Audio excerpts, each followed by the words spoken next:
Okay, now we're on to page 18 and 19. The previous riff was a triplet riff where we got acquainted with counting triplet rhythms, and think of it as 4 beats, but each beat is divided into 3 parts, like 1, 2, 3, 2, 2, 3, 3, 2, 3, 4, 2, 3. And it's very important to understand that. Now, and just remember, I'm going to go through this 12-bar blues, and then we'll talk about it more, but with the strum, I'm doing a heavy, light, light, heavy, light, light. And in the heavy strum, I'm strumming all 5 strings of the A7, and on the light strum, I'm just hitting the first 3 strings, the treble strings. And on D7, there's not much difference between heavy and light. It's 4 strings, 3 strings, 3 strings in a triplet. On E7, it's 6 strings, 3 strings, 3 strings. But you're always hitting the first 3 strings on the light strums. So it's heavy, light, light, heavy, light, light. So I'm going to count a measure and start. I'm not going to repeat the whole 12-bar blues. I'm just going to do it once. So it's 1, 2, 3, 2, 2, 3, 3, 2, 3, 4, 2, 3.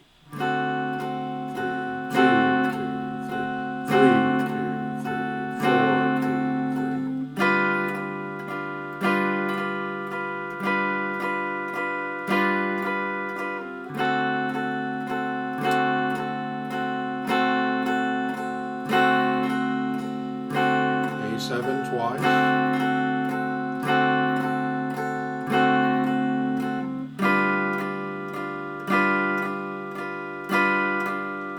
D7 twice.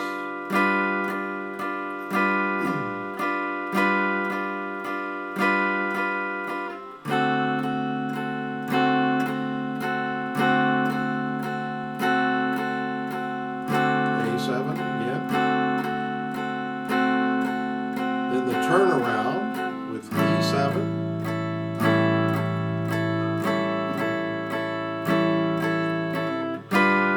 D7. A7. Then the 12th bar, E7. And then our ending measure.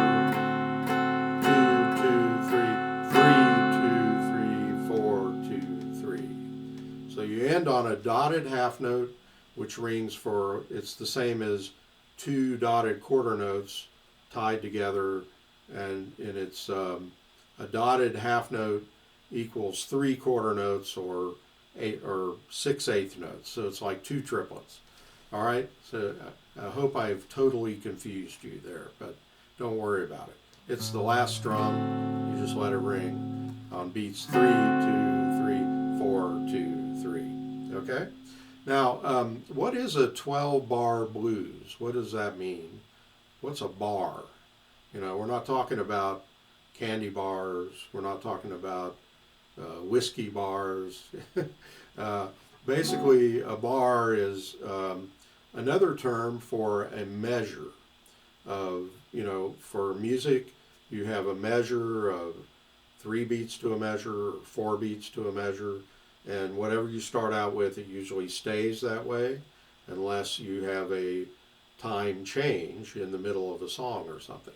But in this case, we have, it's 12/8 in the measure, and we have 4 beats, but 12/8 notes, thinking 3/8 notes for each beat. 1, 2, 3, 2, 2, 3, 3, 2, 3, 4, 2, 3. It's very important when you count, and what I would suggest is to go through this 12-bar blues twice, at least, when you practice it.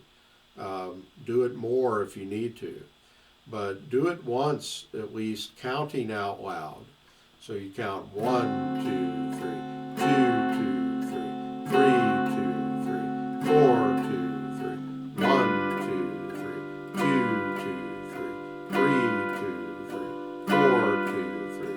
And you want to emphasize the first of each triplet a little bit. Heavy, light, light, heavy, light, light.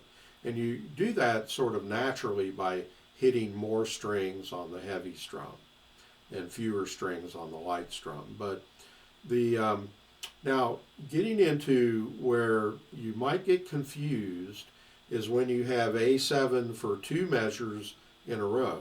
That's 12 strums plus 12 strums, that's 24 strums, and it's real easy to get lost and forget which beat you're on. So it's important when you have the same chord for two bars in a row to really keep track of where the beat is. So it's 1, 2, 3, 2, 2, 3, 3, 2, 3, 4, 2, 3, 1, 2, 3, 2, 2, 3, 3, 2, 3, 4, 2, 3. Okay? So, excuse me. The next thing to talk about is phrases in music. And music is a lot like writing a paper or writing a book. You have punctuation, you have sentences, and you would think of a phrase as kind of like a sentence in a way. And a typical phrase is what generally what a singer or a saxophone player would play in one idea before he took a breath, in one breath. That's a good way to describe a phrase. It's what a singer can sing in one breath. Generally, it's not always true, but so when we think of the 12 bars, we think of a phrase, it's usually 4 bars. And so how many 4-bar phrases would be in the 12-bar blues? 3, right? 3 phrases. And it's really simple.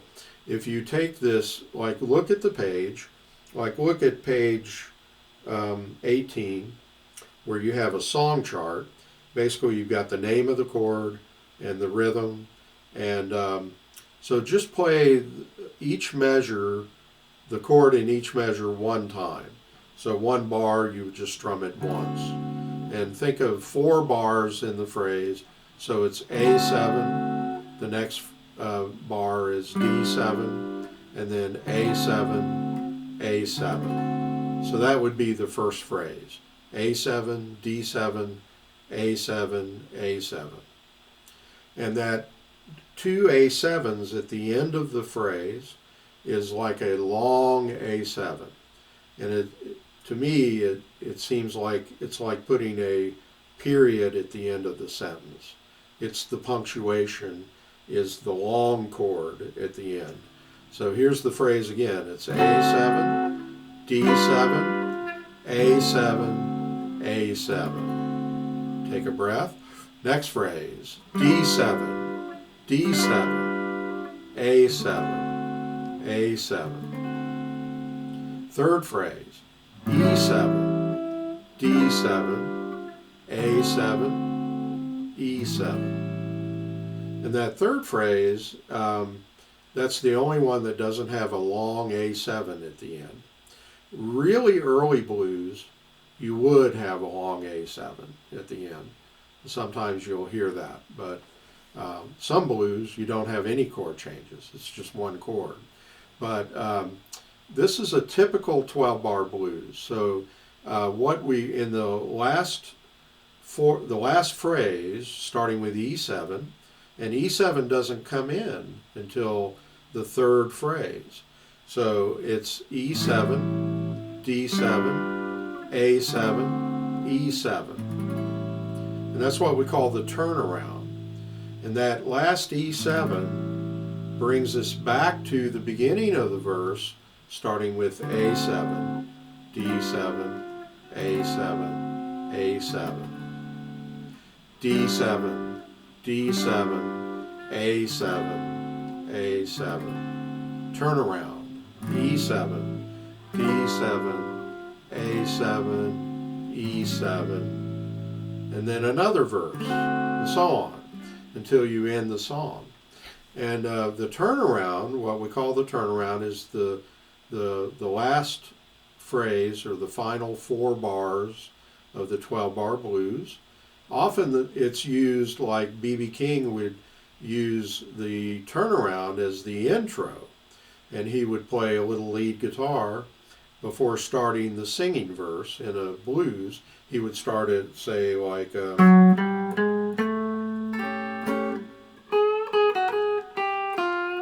I was in the wrong key. Let me try it again, sorry.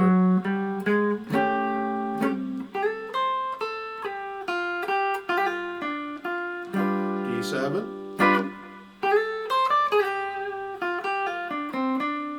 A7,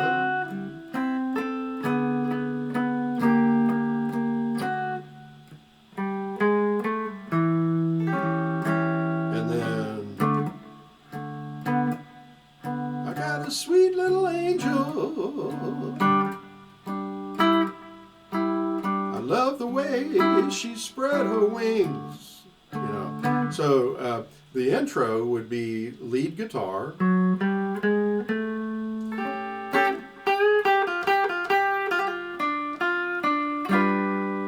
that's the turnaround.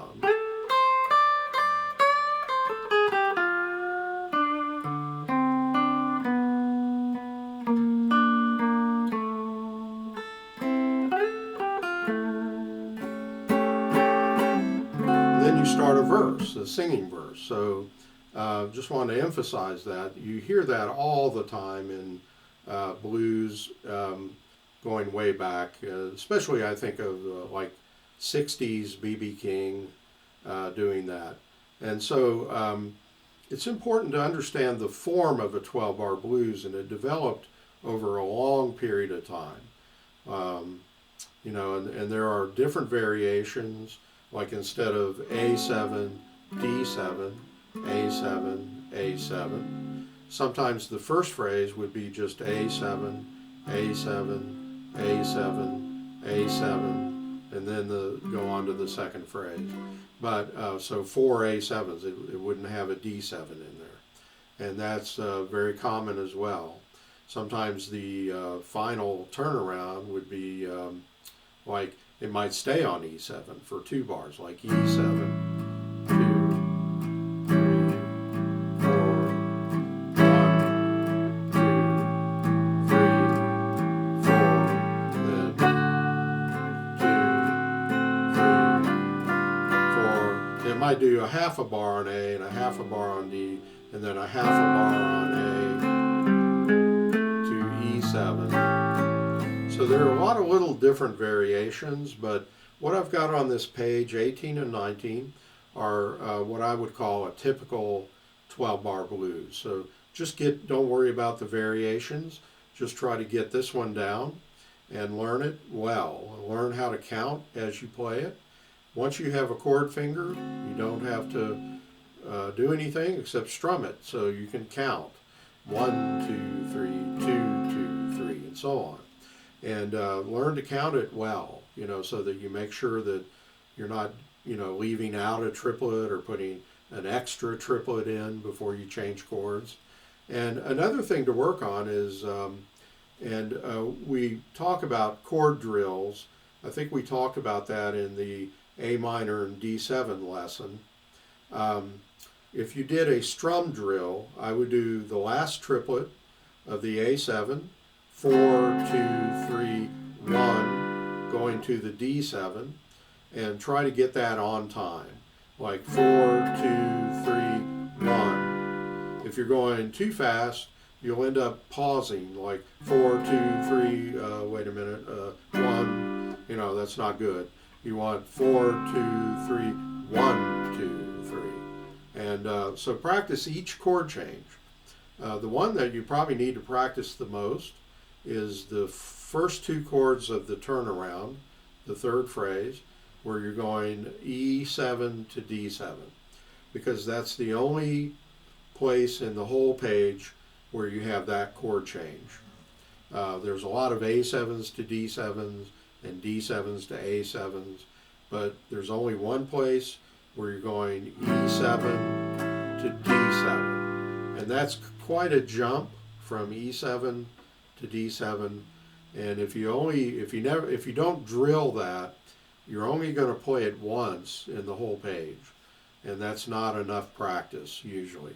So I would go 4, 2, 3, 1, and just practice.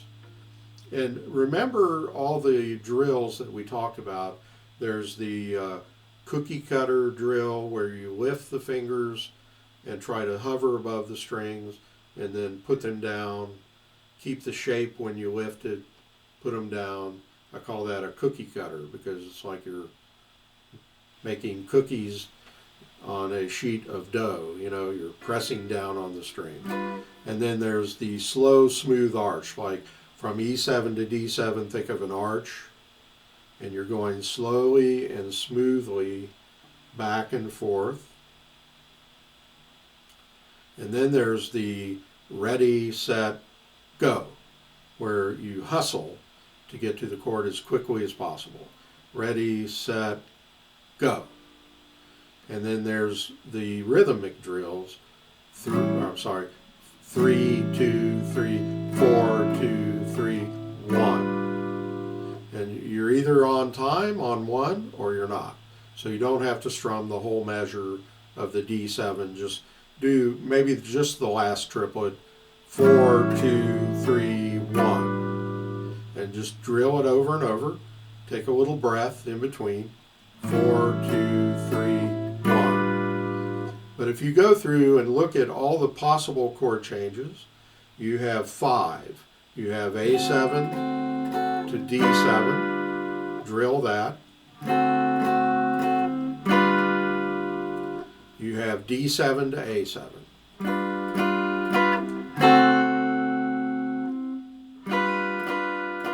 And then you have A7 to E7.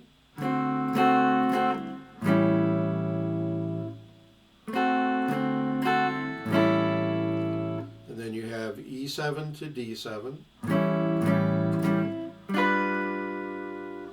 That's the one that's only in there once. And then you have E7 to A7.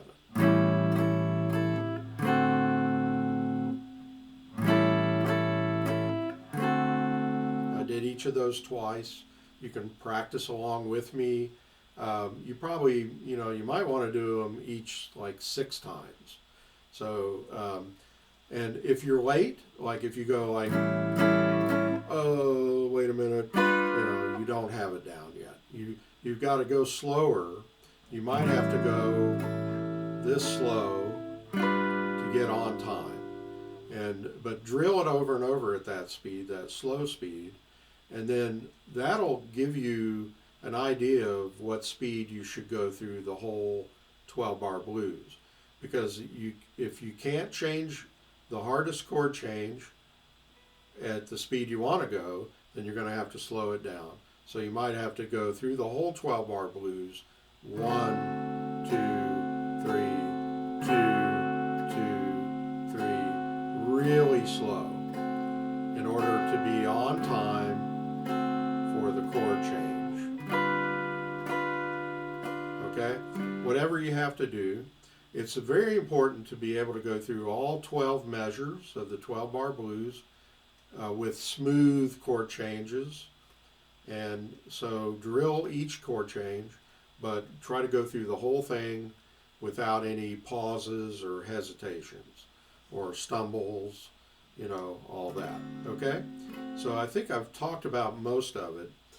Make sure you're doing the right fingerings. I see, even though we learned E minor to A7 with second and third fingers on A7, often when I teach this 12-bar blues, I'll see a student who's practiced it all week, and they come back and they're doing the wrong fingering on A7. They're doing fingers 1 and 2. Do fingers 2 and 3, and I'm telling you that's a better fingering, because when you go to D7, it's like, again, like a cookie cutter. You move 2 and 3 over, but add 1, and you have D7. So that's an easier chord change than doing 1 and 2 for A7 and then 2, 1 and 3 for D7. That's not as easy a chord change. So it's easier for the hand if you do fingers 2 and 3 and then just move 2 and 3 over, adding the first finger, on D7. If that makes sense. And then also fingers 1 and 2 for E7. That, you're probably not going to do the wrong fingering on that. And also D7, there's usually no question about that fingering. But the A7, make sure you don't do fingers 1 and 2. Okay? So that's all I can think of. Like you might want to have to also really orient yourself for each chord for the heavy, light strums. Think 5 strings, 3 strings, 3 strings for the A7. And make sure your pick is not hitting 6 strings, it's hitting 5 strings. That's actually harder than hitting 6 strings. So it's 5 strings, 3 strings, 3 strings, 5 strings, and just really watch your hand. And then try to feel the difference when you're strumming D7. It's 4 strings, 3 strings, 3 strings, 4 strings, 3 strings, 3 strings.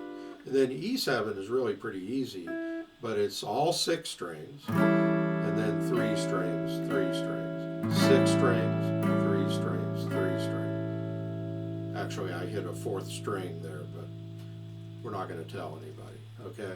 So you'll make mistakes, I make mistakes, but if you're consistently hitting the wrong number of strings, stop and try to fix it. Fix it. Even if you have to really look at your pick and look and, make sure you know how to fix things. That's part of practicing. The whole art of practicing is to make the most out of your time. And if you find that you're doing something wrong, or something that's not as good, or you find a better way of doing something, maybe it's not wrong what you were doing, but you found a better way, then don't hesitate to stop doing it the other way and do it the new way, the better way, and fix it. If you make a mistake every time you go to a certain measure on the page, you have to fix that, because if you keep practicing and you keep hitting that mistake every time you play through the page, what you're doing is what we teachers call practicing your mistakes. You're getting better at doing that mistake. So you don't realize it. You think, oh, magically it's suddenly going to be right, even though I know it's wrong. No, you have to stop and work on that spot and weave it into the fabric, work on that one beat that you're having trouble with, and there might be one chord change, and then work on like from 2 measures back into that problem spot and see if you can go beyond it and weave it into the fabric. So there's an art to practicing effectively. And the one thing is you have to learn to fix things that are not right. You don't want to tolerate them and keep hoping that they're going to be right.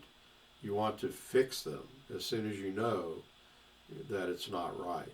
And if you make the same mistake in the same spot more than once, that should trigger an alert that you need to stop and work that out. Okay?